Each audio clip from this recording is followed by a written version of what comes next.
Assalamualaikum warahmatullahi wabarakatuh. Perkenalkan, saya Anissa Fathia Rahma dari Prodi Administrasi Perkantoran Fakultas Ekonomi Universitas Negeri Yogyakarta. Di sini saya akan memaparkan materi tentang profesi administrasi perkantoran.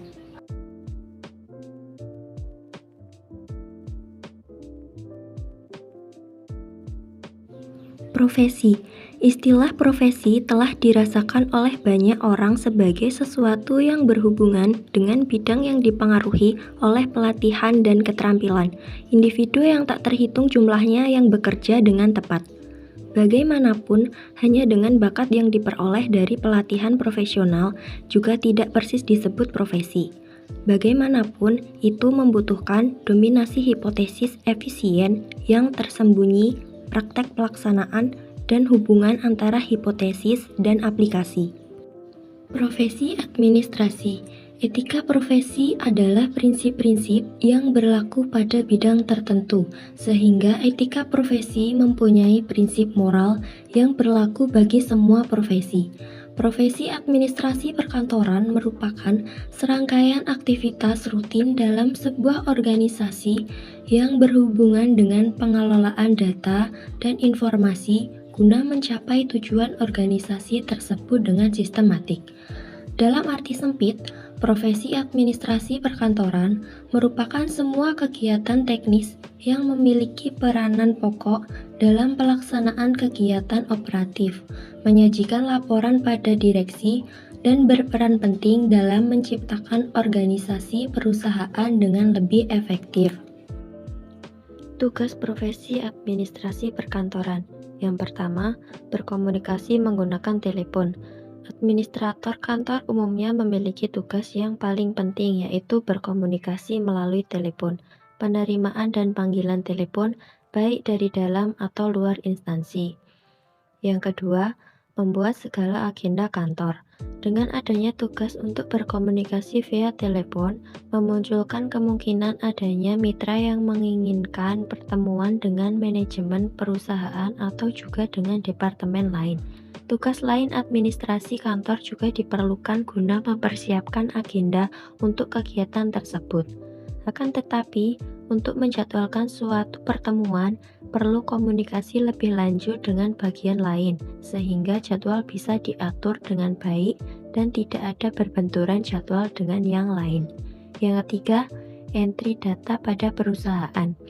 Tugas selanjutnya yang penting diterapkan di setiap kantor untuk biasanya adalah masalah entry data atau rekap data. Namun tidak semuanya direkap sendirian. Jika perusahaan sudah mempunyai divisi lain seperti divisi gudang, tugas admin office biasanya hanya sebuah rekap bahwa divisi lain sudah melakukan entry data. Yang keempat, membuat file data. Tugas terakhir, supaya data bisa dikelola dengan baik dan mudah, maka data tersebut harus diarsipkan atau dibuatkan file menurut kelompoknya.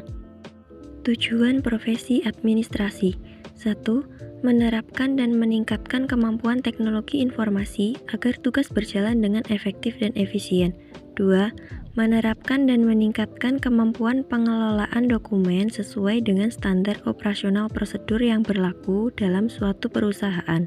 3. Menerapkan kebijakan perusahaan atau departemen dan memberikan standar pelayanan yang baik dalam kaitannya dengan manajemen. 4. Berkomunikasi dengan karyawan mengenai prestasi kerja untuk mengidentifikasi masalah dan penyebabnya dan berupaya untuk menyelesaikan masalah tersebut. Tujuan profesi administrasi perkantoran. 5. Memberikan pelatihan atau perintah kerja kepada para pegawai. 6. Melakukan verifikasi, pemantauan, dan evaluasi kerja dengan membuat laporan terkait kegiatan produksi, pengiriman, serta penggajian. 7. Melakukan proses perekrutan karyawan, mulai dari wawancara sampai memilih pegawai. 8. Menafsirkan dan mengkomunikasikan semua prosedur kerja dan kebijakan perusahaan kepada seluruh pegawai. Prospek kerja, profesi, dan karir. Yang pertama, sekretaris. Prospek kerja administrasi perkantoran yaitu menjadi seorang sekretaris yang bertugas memfilter informasi seputar bisnis bagi pimpinan, termasuk juga sebagai pihak perekam sampai pengingat berbagai kegiatan pimpinan dalam perusahaan. 2. Staf administrasi. Prospek kedua yaitu sebagai seorang staf administrasi. Tugas administrasi perkantoran yang dijalankan ini meliputi tugas-tugas administrasi kantor yang mendukung operasional perusahaan supaya berjalan dengan baik dan lancar. 3. Staf personalia. Prospek kerja berikutnya yaitu menjadi staf personalia. Payroll, database, presensi, pinjaman, hingga pencatatan cuti karyawan merupakan tugas administrasi perkantoran seorang staf personalia. 4. Personal asisten. Prospek keempat yaitu menjadi personal asisten. Orang-orang penting dengan tingkat kesibukan yang tinggi biasanya membutuhkan bantuan seorang profesional asisten. Dengan keterampilannya sebagai alumni jurusan administrasi perkantoran, seorang personal asisten biasa mengikuti berbagai kegiatan dan membantu segala keperluan atasannya di dalam sebuah perusahaan. 5. Public Relation. Prospek kelima yaitu menjadi Public Relation. Karena kecakapannya dalam hal berkomunikasi, alumni jurusan administrasi perkantoran juga berpeluang bekerja di bidang hubungan masyarakat untuk menjembatani dunia luar dan perusahaan. Kesimpulannya, profesi administrasi perkantoran merupakan serangkaian aktivitas rutin dalam sebuah organisasi yang berhubungan dengan pengelolaan data dan informasi guna mencapai tujuan organisasi tersebut dengan sistematik. Tugas-tugas profesi administrasi meliputi berkomunikasi kepada berbagai pihak, baik dengan atau tanpa perantara alat komunikasi, menyusun agenda atau kegiatan dalam kantor, mengelola data kantor, mulai dari entry data atau rekap data, sampai mengarsipkan data. Tujuan profesi administrasi perkantoran secara umum ialah supaya tujuan perusahaan bisa tercapai dengan efektif dan efisien, serta memenuhi syarat dari segi teknis, ekonomi, dan psikologis.